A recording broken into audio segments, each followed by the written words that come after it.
I'm Rick Traver, Sales Manager for ESL's Emergency Power Solutions Group. And today we want to talk about the dual-purpose docking station.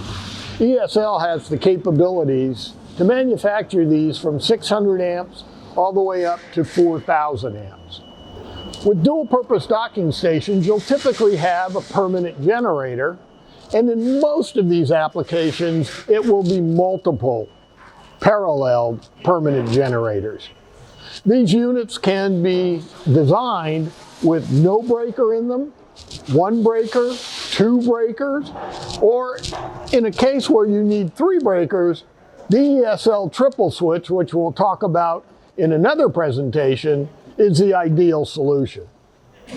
The dual-purpose docking stations almost always will come with some sort of key lock.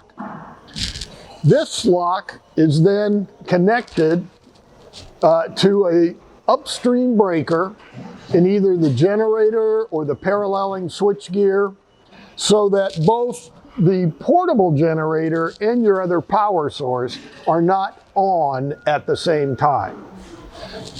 I've taken the key from the upstream power source, and you can see without the key inserted, you cannot open the door or the access panel in order to hook up your portable generator. Once you've opened the upstream breaker, you now can take the key,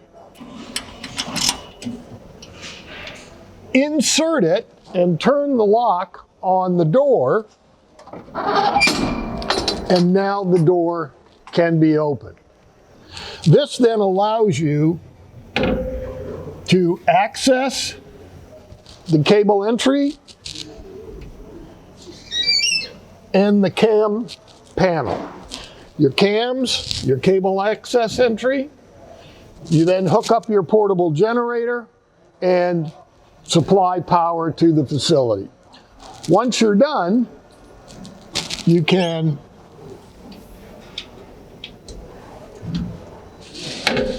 close everything up,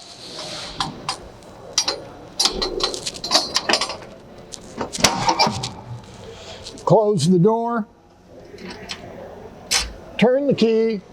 You now take the key back to your other breaker, close it, and you're on your other source. The other side has your breaker on this particular unit. Again, there could be two breakers, there could be three breakers in a system, there could be no breakers. And then the same access panels as before. Lastly, on the ESL system, you have this sliding lock, and this allows for only one access panel to be open at a time. That way, when a portable generator is running, they can't have access to the load bank connections.